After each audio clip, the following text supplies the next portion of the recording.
ভীষণ বাংলা প্রচারের পক্ষ থেকে আপনাকে অনেক স্বাগতম। সাথে আছি আমি আব্দুল ওয়াহিদ খান। দর্শক, আমি আপনাদের দেখাবো কিভাবে আপনি মনে করেন ধরেন আপনার স্ট্যাটাস আসছে এসবি পুলিশ ভেরিফিকেশন, আপনার পুলিশ ভেরিফিকেশন হয়ে গেছে কিন্তু 10 দিন পার হয়ে যাচ্ছে, তবু আপনার স্ট্যাটাস চেঞ্জ হচ্ছে না। যেমন এসবি পুলিশ ভেরিফিকেশন পর এই স্ট্যাটাসটা যাচ্ছে না, তো আপনাকে কি করতে হবে সেই জিনিসটা আমি আজ আপনাদের দেখাবো। তো চলুন শুরু করা যাক। প্রথমত আপনাকে একটা ওয়েবসাইট প্লে স্টোর থেকে হ্যালো এসবি একটা অ্যাপস নামাতে হবে। তারপর কি করতে হবে চলুন শুরু করা যাক। আমি আপনাদের প্রথমত আপনাকে প্লে স্টোরে যেতে হবে, এখানে লিখতে হবে হ্যালো এসবি। এবার আপনি ইনস্টল করবেন। দেখতে পাচ্ছেন আমি সরাসরি এটার ভিতরে অ্যাপসের ভিতরে প্রবেশ করেছি এবং ভাষা সেটিং করব। এখানে বাংলা ক্লিক করলাম। দেখতে পাচ্ছেন আমি এখন প্রবেশ করব, পাসপোর্ট যাচাই করুন, এখানে ক্লিক করব। তো দেখতে পাচ্ছেন এখানে আপনার আবেদনের রেফারেন্স নাম্বার লিখুন। এখানে আপনি যখন ডেলিভারি স্লিপ দেয় সেখানে একটা রেজিস্ট্রেশন নাম্বার থাকে, সেই নাম্বারটা এখানে দিবেন। এরপর পাসপোর্ট অফিস নির্বাচন, আপনি কোন পাসপোর্ট অফিসে আছেন সেটা আপনাকে এখানে সিলেক্ট করতে হবে। যেমন আমি আছি মাদারপুর ডিএসবি। এরপর সমস্যার ধরন, আপনার সমস্যার ধরনটা বিবরণ, আপনার পাসপোর্টটা কি এমআরপি না ই পাসপোর্ট? তাহলে আমি বর্তমানে ই পাসপোর্টে সিলেক্ট করব। তথ্য সংযোজন, আপনি যেটা সেটা করবেন, টিক দিবেন।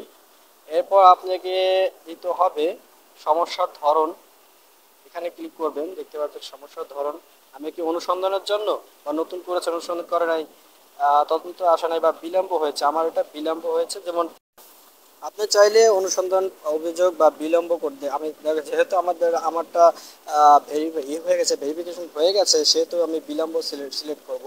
এরপর আপনাকে সমস্যার বিবরণ সিলেক্ট করতে হবে। আমি এখানে দেখতে পাচ্ছেন লিখতেছি অনুগ্রহ অনুগ্রহপূর্বক লিখতে হবে আমার আমার কাজ সম্পূর্ণ করুন। জাস্ট আপনি এতটুকুই লিখবেন। যেহেতু আপনার পুলিশ ভেরিফিকেশন হয়ে গেছে সেহেতু আপনাকে এতটুকুই লিখতে হবে যে আমার কাজটা সম্পূর্ণ করুন। দেখতে পাচ্ছেন আমি এটা লিখছি। এখন নিচে যাব, সম্পূর্ণ করুন। তো এরপরে আপনারা সব কিছু ঐচ্ছিক এগুলো দিলেও হয়, না দিলেও হয়। তো আপনার নামটা তারপরও দিয়ে দিবেন, পুরো নাম। নিচের দিকে দেখতে পাচ্ছেন ব্যবহারকারী আবেদনকারী বিবরণ। তো আপনার নামটা লিখে দিবেন, আপনার ফোন নাম্বারটা বা ইমেলটা, এই তিনটা জিনিস আপনি দিয়ে দিবেন। আপনার নামটা, আপনার ফোন নাম্বার ঐচ্ছিক, কিন্তু আপনি দিলে ভালো হয়। দেখতে পাচ্ছেন আমি আমার পুরো নামটা দিব এবং ইমেল দিব। তারপরে আপনাকে, তো আমি এখানে আমার নামটা লিখে দিচ্ছি বাংলায়, যেহেতু বাংলায় দিচ্ছি বাংলায় লিখে দেব।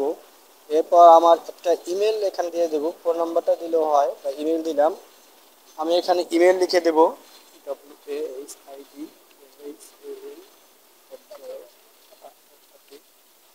whaid@gmail.com। দেখতে পাচ্ছেন আমি জিমেলটা এখানে উঠালাম। এরপর আপনার ছবি দিতে হবে, আপনার যে ডেলিভারি ছবিটা আছে, যে আপনাকে এনরোলমেন্ট করার পরে যে স্লিপটা দিচ্ছে সেটা মোবাইলে সুন্দরভাবে তুলে সেটা সিলেক্ট করে দেবেন এখানে। তো আমি আপনাদের একটা দিয়ে দেখাচ্ছি যে এভাবে আপনার ছবি তুলে সুন্দরভাবে ক্লিক করে দেবেন। ক্লিক করার সাথে সাথে আপনার এখানে আপডেট হয়ে যাবে।